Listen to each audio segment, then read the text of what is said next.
സുനിലിന്റെ കല്യാണമാണ്. രാവിലെ തൊട്ട് ഹൽദിയുടെ ഒരുക്കങ്ങൾ നടക്കുന്നു. സുനിൽ വളരെ സന്തോഷത്തിലായിരുന്നു. അവൻ ആഗ്രഹിച്ച പെണ്ണിനെ തന്നെ കല്യാണം കഴിക്കാൻ പോവുകയായിരുന്നു. 3 മാസമായിട്ട് സുനിലും രാധികയും പ്രണയത്തിലായിരുന്നു. അങ്ങനെ ഇന്ന് അവര് കല്യാണം കഴിക്കാൻ പോകുന്നു. എല്ലാരും സന്തോഷത്തിലായിരുന്നു. പക്ഷേ സുനിലിന്റെ അമ്മ മഞ്ജുവിന് ദേഷ്യമായിരുന്നു. രാവിലെ തൊട്ട് ഹൽദിയുടെ ഒരുക്കങ്ങൾ നടക്കുക. ഒരു സാധാരണ കല്യാണമല്ലേ ഇത്? ഇത്രയൊക്കെ ഒരുക്കങ്ങളുടെ വല്ല ആവശ്യമുണ്ടോ? സുനിൽ വീട്ടിൽ കല്യാണത്തിന്റെ കാര്യം പറഞ്ഞപ്പോ തന്നെ മഞ്ജു പറഞ്ഞു, ശരി, നിനക്ക് പ്രായമായില്ലേ, നിന്റെ ഇഷ്ടത്തിന് നീ ചെയ്തോ. ശരി അമ്മേ, ഞാൻ രാധികയോട് ഈ സന്തോഷ വാർത്ത അറിയിക്കാം. അതിനുശേഷം തയ്യാറെടുക്കാം. ഒരുക്കങ്ങള് നീ എന്താ ഉദ്ദേശിച്ചേ? അവളെ ഇങ്ങോട്ട് കൊണ്ടുവന്ന് ഏതെങ്കിലും അമ്പലത്തിൽ പോയി താലി കെട്ട്. അല്ലമ്മേ, അമ്പലത്തിൽ എന്തിനാ കല്യാണം കഴിക്കുന്നത്? രാധികയ്ക്ക് ഹൽദി ചടങ്ങ് വളരെ ഇഷ്ടമാണ്. സുനിലിന്റെ അച്ഛൻ ഹരിഹർ പറഞ്ഞു. ആഹാ, ഇക്കാലത്ത് പെൺകുട്ടികൾ അവർക്ക് ഇഷ്ടമുള്ളത് ചെയ്യുന്നു. നീ ഞങ്ങളുടെ ഒറ്റ മോനല്ലേ. നിന്റെ വിവാഹവും ആഡംബരത്തോടെ നടത്തണം. ക്ഷേത്രത്തിൽ വെച്ച് കല്യാണം കഴിക്കേണ്ട ഒരാവശ്യമില്ല. ഇത് കേട്ട് സുനിലിന് സന്തോഷമായി. അവൻ അവിടുന്ന് പോയി. മഞ്ജു ഭർത്താവിനോട് ദേഷ്യപ്പെട്ടു. ഓഹോ, അമ്പലത്തിൽ പോയി കല്യാണം കഴിക്കണ്ടെന്നോ? ഹൽദിയുടെ ചടങ്ങ് കഴിഞ്ഞാൽ കല്യാണം നന്നായി നടക്കും. പക്ഷെ നിങ്ങൾ എന്നെ അമ്പലത്തിൽ പോയി താലി കെട്ടിയതോ? എനിക്കും ഹൽദി ചടങ്ങ് ഇഷ്ടമായിരുന്നു. അല്ല മഞ്ജു, അന്നത്തെ അവസ്ഥയല്ലല്ലോ ഇപ്പോ. നിന്റെ വീട്ടുകാര് നമ്മുടെ വിവാഹത്തിനെതിരായിരുന്നില്ലേ? അതുകൊണ്ടല്ലേ നമ്മൾ പെട്ടെന്ന് ഓടിപ്പോയി ക്ഷേത്രത്തിൽ വെച്ച് വിവാഹം ചെയ്തത്. അതെ അതെ, ഞാൻ അന്നും പറഞ്ഞതാ എനിക്ക് ഹൽദി ചടങ്ങ് ഭയങ്കര ഇഷ്ടമാണ്. പക്ഷെ നിങ്ങൾ ഞാൻ പറയണത് കേക്കില്ലല്ലോ. കല്യാണം മാത്രം കഴിച്ചാൽ മതി. എന്റെ സ്വപ്നമാണ് സ്വപ്നമായി പോയത്. ഈ പ്രായത്തിൽ ഇതൊന്നും മഞ്ജുവിന് ചേരില്ല മഞ്ജു. നമുക്ക് വയസ്സായില്ലേ. നീ ഇപ്പോഴും ഹൽദിയെക്കുറിച്ച് ചോദിച്ചുകൊണ്ടിരിക്കുക. അങ്ങനെ സുനിലിന്റെ വിവാഹം കഴിഞ്ഞു. അങ്ങനെ രാധിക സുനിലിന്റെ വീട്ടിൽ വന്നു. രാധിക ആദ്യമായിട്ട് ഹരിഹരുടെ കാല് തൊട്ടു. അനുഗ്രഹിക്കണ അച്ഛാ. നന്നായിരിക്കട്ടെ മോളെ. അനുഗ്രഹിക്കണ അമ്മ. രാധിക മഞ്ജുവിനെ നമസ്കരിച്ചിട്ടും മഞ്ജു ഒന്നും മിണ്ടിയില്ല. അമ്മേ, രാധിക അമ്മയെ വന്നിക്കുന്നു. അതിന് ഞാൻ എന്ത് വേണം? അമ്മേ, രാധിക അമ്മയെ വന്നിക്കുന്നു. എനിക്കതൊന്നും ചെയ്യാൻ പറ്റത്തില്ല. സമയം നഷ്ടപ്പെടുത്താനായി. മോളെ, അടുക്കളയിൽ പോയിട്ട് ഞങ്ങൾക്ക് ആഹാരം ഉണ്ടാക്കിക്കൊണ്ടുവാ. ആദ്യത്തെ ദിവസം തന്നെ അമ്മായിയമ്മയുടെ ഈ പെരുമാറ്റം രാധികയ്ക്ക് ഭയങ്കര വിഷമമായി.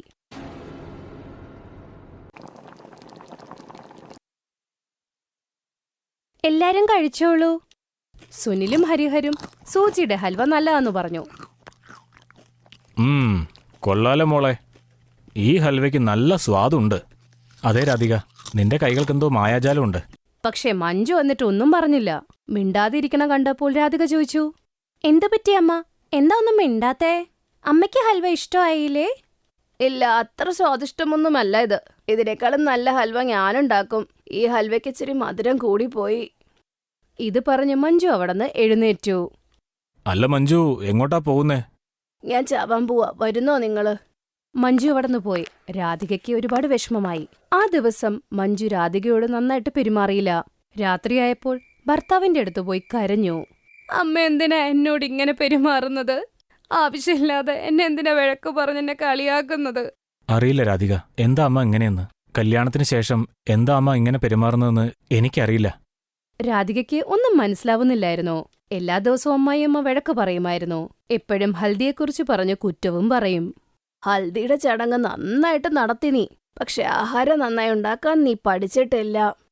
അത് കഴിയുമ്പോഴത്തേക്കും രാധിക രാവിലെ എണീക്കാൻ ഒന്ന് വൈകിപ്പോകും. മഞ്ജു മനസ്സിൽ പറയും, എന്റെ കല്യാണം കഴിഞ്ഞ സമയത്ത് രാവിലെ 4 മണിക്ക് എണീക്കുമായിരുന്നു ഞാൻ. ഈ മഹാറാണി ഇതുവരെ എണീറ്റില്ല. 7 മണിയാകുമ്പോൾ രാധിക കണ്ണു തുറക്കും. മഞ്ജു വഴക്കും പറയും. അയ്യയ്യോ, മഹാറാണി എണീറ്റോ? ഇപ്പോഴാണോ ഉറക്കം തീർന്നേ? നിനക്ക് എന്താ വേണ്ടത്? ചായ വേണോ കോഫിയോ?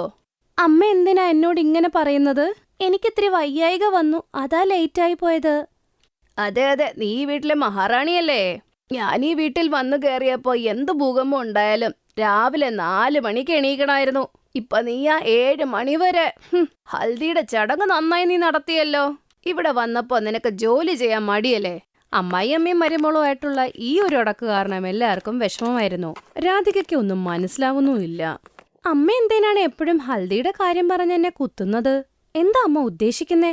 രാധിക ഓർത്തോണ്ടിരുന്നപ്പോ തന്നെ അവിടെ ഹരിഹർ വന്നു പറയും. മരുമോളെ, നിനക്ക് മഞ്ജുവിനോട് വല്ലാത്ത പരിഭവമുണ്ടെന്ന് എനിക്കറിയാം. എന്നാൽ എന്നെ വിശ്വസിക്കേ, മഞ്ജു അങ്ങനെ ഒരാളല്ല. അവള് മനസ്സുകൊണ്ട് നല്ല ആളാണ്. പക്ഷേ അവളുടെ മനസ്സിൽ എപ്പോഴും തങ്ങി നിൽക്കുന്ന ഒരു കാര്യമുണ്ട്. അവളുടെ ഒരാഗ്രഹം ഞാൻ ഇതുവരെ സാധിച്ചു കൊടുത്തിട്ടില്ല. എന്താ ആഗ്രഹമാണച്ചാ? ഹൽദി എന്ന ചടങ്ങ് നടത്താനുള്ള ആഗ്രഹം. പക്ഷേ ഹരിഹർ രാധികയോട് എല്ലാ കാര്യങ്ങളും പറഞ്ഞു. അതുകൊണ്ടാണ് അവൾ അങ്ങനെയൊക്കെ ആഗ്രഹിച്ചത്, ഹൽദി നടത്തണ്ട എന്ന്. അതുകൊണ്ടായിരിക്കാം അവൾക്ക് നിന്നോട് ദേഷ്യമുള്ളത്. രാധിക ഇപ്പോഴത്തെ രീതിയിലെ മോഡേൺ കുട്ടിയാണ്. അവളുടെ തലയിൽ ഒരു ഐഡിയ കത്തി. അടുത്ത ദിവസം രാവിലെ മഞ്ജു ഉറക്ക എണീറ്റപ്പോൾ രാധിക മുമ്പിൽ നിൽക്കുന്നതായി കാണും. നല്ല രീതിയിൽ ഒരുങ്ങിയിട്ടുമുണ്ട്. എന്തു പറ്റി? എന്താണ് ഈ ഒരുക്കമൊക്കെ? അമ്മയുടെ ഹൽദിക്ക് വേണ്ടി ഞങ്ങളെല്ലാരും കൂടെ അമ്മയുടെ ഹൽദി നടത്താൻ പോവുകയാ. നമ്മുടെ ഒരാഗ്രഹവും നടക്കാതെ പോകരുതെന്നാ. വരൂ അമ്മേ. രാധിക മഞ്ജുവിനെ വീടിന്റെ പുറത്തു കൊണ്ടുപോയി. അതേ ദിവസം ഹൽദി ചടങ്ങ് നടന്നു. മഞ്ജുവിന്റെ ആഗ്രഹം സാധിച്ച് രാധിക അങ്ങ് കെട്ടിപ്പിടിച്ചു. മോളെ, നീ എന്റെ ഈ ആഗ്രഹം സാധിച്ചു തന്നു. നീ എന്റെ മരുമോളല്ല, എന്റെ മോളാണ്.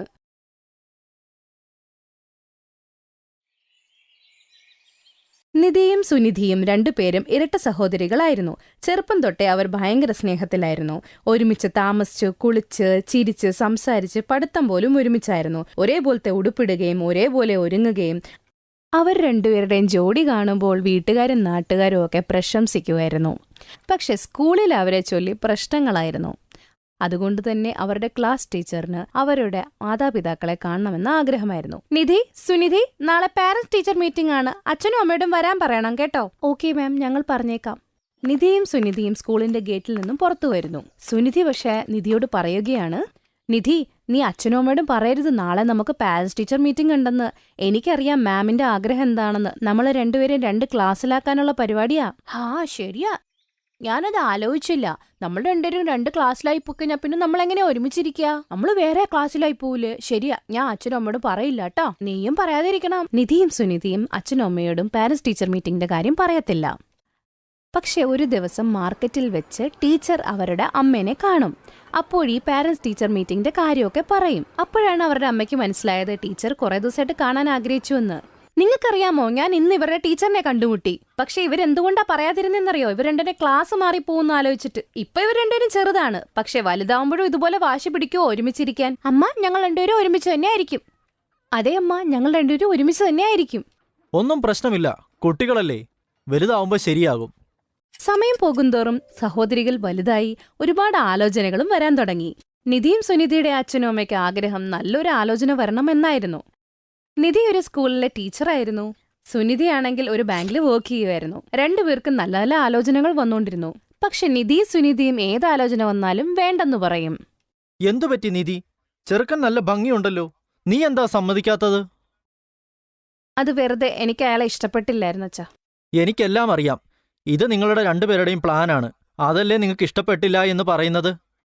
ഇതെങ്ങനെ നടക്കും ചേട്ടാ? നിങ്ങൾ ഓരോ ആലോചനകളും കഷ്ടപ്പെട്ട് കൊണ്ടുവരും, അവര് വേണ്ടാന്ന് പറയാനും. ഹലോ, പറയൂ. ഓ, താങ്ക് യു സോ മച്ച്. നിങ്ങൾ നന്നായിട്ട് എന്നെ സഹായിച്ചു. ഞാൻ നിങ്ങളെ നാളെ ബസ് സ്റ്റോപ്പിൽ കാണാൻ രാവിലെ. ശരി, ഓക്കെ. എന്തു പറ്റി നിധി? നീ എന്തെത്ര സന്തോഷത്തിൽ? ആരുടെ ഫോണായിരുന്നു? അതെ, ഇന്ന് രാവിലെ ബസ് സ്റ്റോപ്പിൽ വെച്ച് എന്റെ പേഴ്സ് താഴെ വീണുപോയി. ഞാനാണെ ധൃതിയിലായിരുന്നു, ശ്രദ്ധിച്ചതുമില്ല. വീട്ടിൽ വന്നപ്പോഴത്തേക്കും വേറെ കുറെ കാര്യങ്ങൾ പറയാൻ ഞാൻ വിട്ടുപോയി. ബസ് സ്റ്റോപ്പിൽ വെച്ച് എന്റെ പേഴ്സ് കളഞ്ഞുപോയി. അതേതോ സൗരഭ് എന്ന് പറഞ്ഞൊരാൾക്കാ കിട്ടിയിരിക്കുന്നേ. പുള്ളി എന്റെ കാർഡിലെ പേരും നമ്പറും ഒക്കെ വെച്ച് വിളിച്ചതാ. നാളെ ബസ് സ്റ്റോപ്പിൽ വെച്ച് കാണാന്ന് വന്നിട്ടുണ്ട്. അത് പുള്ളിയുടെ അങ്ങ് വാങ്ങും. അതെന്തായാലും നന്നായി. ഇതുപോലത്തെ നല്ല മനസ്സുള്ള ആൾക്കാരിപ്പോ ഉണ്ടല്ലോ. അല്ലെങ്കിൽ ആരെങ്കിലും തിരിച്ചു തരുമോ പേഴ്സൊക്കെ കിട്ടിയാൽ? അടുത്ത ദിവസം നിധി സൗരഭിനെ കാണുകയാണ്. സൗരഭ് പേഴ്സ് അവക്ക് കൊടുത്തു. പതുക്കെ അവര് തമ്മിലുള്ള ഫ്രണ്ട്ഷിപ്പ് കൂടി. നിധിക്കാണെങ്കിൽ സൗരഭിന്റെ ആ സ്വഭാവം ഭയങ്കര ഇഷ്ടമായിരുന്നു. അങ്ങനെ ഇരിക്കവേ സൗരഭ് അവളോട് പറഞ്ഞു, നിധി, നിന്നെ ഞാൻ കല്യാണം കഴിച്ചാലോ എന്ന് ആലോചിക്കുന്നു. എനിക്ക് നിന്നെ ഒത്തിരി ഇഷ്ടമാണ്. സൗരഭ്, എന്നോട് ക്ഷമിക്കണം. എനിക്ക് നിന്നെ കല്യാണം കഴിക്കാൻ പറ്റില്ല. നമുക്ക് തമ്മിൽ നല്ല സുഹൃത്തുക്കളായിട്ട് ജീവിക്കാലോ, അല്ലാതെ കല്യാണം ഒന്നും പറ്റില്ല. എന്നാൽ നിധി, ഒരു കാര്യം പറയൂ, എന്നെ വേണ്ടെന്ന് പറയുന്നത് എന്തുകൊണ്ടാണ്? സൗരഭ്, എനിക്ക് കാരണങ്ങളൊന്നും പറയാൻ പറ്റത്തില്ല. തിരക്കുണ്ട്, ഞാൻ പോട്ടെ. നിധിക്ക് സൗരഭിനോട് ഇഷ്ടമൊക്കെ ഉണ്ടായിരുന്നു. പക്ഷെ അതിനേക്കാൾ അവൾക്ക് ഇഷ്ടം അവളുടെ സുനിധിയോടായിരുന്നു. നിധി സൗരഭിന്റെ അടുത്ത് കല്യാണം നടക്കില്ല എന്ന് തന്നെ പറഞ്ഞിട്ട് തിരിച്ചു വീട്ടിലോട്ട് വന്നു.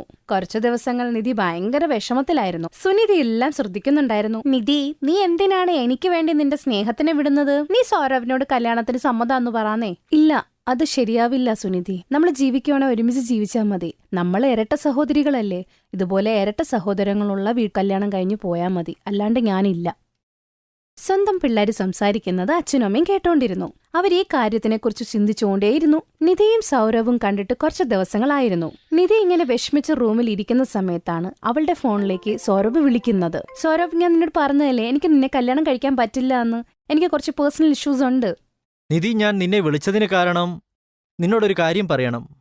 ഞാൻ ഇന്ന് കുടുംബത്തോട് ചേർന്ന് പെണ്ണ് കാണാൻ പോയിരുന്നു. പെണ്ണിനെ എനിക്കിഷ്ടമായി. എന്റെ വീട്ടുകാർക്കും ഇഷ്ടമായി. അങ്ങനെയാണോ? നിനക്ക് ആ പെണ്ണിനെ ഇഷ്ടമായോ? ഓ, നല്ല കാര്യമാണ് കേട്ടോ. കൺഗ്രാറ്റുലേഷൻസ്. ആ, ഓക്കെ, ബൈ, വെക്കുന്നു. നിധിയുടെ കണ്ണിൽ കണ്ണുനീര് നിറഞ്ഞു. അപ്പോഴാണ് അവളുടെ അമ്മ വിളിക്കുന്നത്. നിധി മോളെ, സുനിധി എപ്പോഴേ തയ്യാറായി കഴിഞ്ഞു. കുഞ്ഞമ്മയുടെ വീട്ടിൽ ഫംഗ്ഷൻ ഉള്ളതല്ലേ, വൈകി ചെന്ന് അവർക്ക് ഇഷ്ടപ്പെടില്ല. നിനക്കറിയാവുന്നതല്ലേ അവരുടെ സ്വഭാവം.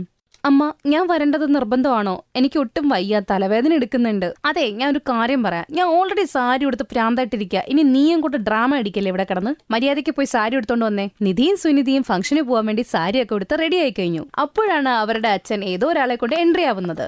ആ, വരൂ വരൂ അണ്ണാ, വാ അമ്മ. ഈ വീട് തേടി കണ്ടുപിടിക്കുന്നതിന് നിങ്ങൾക്ക് ഒരു കഷ്ടപ്പാടും ഉണ്ടായില്ലല്ലോ.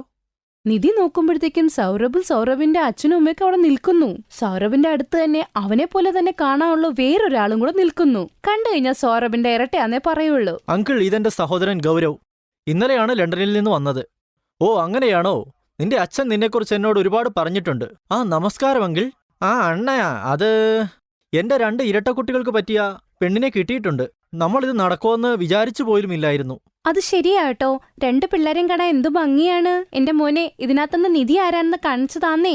നിധിയും സുനിധിക്ക് ഒന്നും മനസ്സിലാവുന്നില്ലായിരുന്നു ശരിക്കും പറഞ്ഞ. അല്ല, കുഞ്ഞമ്മയുടെ വീട്ടിൽ ഫംഗ്ഷൻ ഉണ്ടെന്നും പറഞ്ഞു. സൗരഭേണെങ്കിൽ ഫോൺ വിളിച്ച് ഏതോ പെണ്ണിനെ കാണാൻ പോണെന്നും പറഞ്ഞു. സത്യം പറഞ്ഞ ആ പെണ്ണ് നിധി തന്നെയായിരുന്നു. നിധിയും സുനിധിയുടെ അച്ഛൻ എല്ലാ കാര്യങ്ങളും പറയുന്നു. ഒരു ദിവസം നിധിയുടെ ഫോണിൽ സൗരഭിന്റെ കോള് വന്നിരുന്നു. ആ സമയത്ത് നിധി അവിടെ ഉണ്ടായിരുന്നില്ല. നിധിയുടെ അച്ഛൻ ആ സമയത്ത് ആ കോൾ അങ്ങ് എടുത്തു. എന്നിട്ട് അച്ഛൻ പറഞ്ഞു, നിധിയും സുനിധിയും ഇരട്ടകളാണ്, അവർക്ക് 2 പേർക്കും ഇരട്ടകളെ തന്നെ കല്യാണം കഴിക്കണമെന്നും. സൗരഭ് എപ്പോഴാണ് ഈ കാര്യങ്ങളൊക്കെ അറിഞ്ഞതും സൗരഭിന്റെ ഭാഗ്യവശാൽ അവനും ഉണ്ടായിരുന്ന ഒരു ഇരട്ട ചേട്ടൻ ഗൗരവ്. പക്ഷെ സൗരഭും ഗൗരവും ഒരിക്കലും വിചാരിച്ചിരുന്നില്ല ഇരട്ടകളെ തന്നെ അവർക്ക് കല്യാണം കഴിക്കാൻ പറ്റുമെന്ന്. ചിലപ്പോൾ ദൈവത്തിന്റെ വിധി ഇതുതന്നെയായിരിക്കും. എല്ലാവർക്കും ഈ ബന്ധത്തിൽ ഭയങ്കര സന്തോഷമാണ് തോന്നിയത്.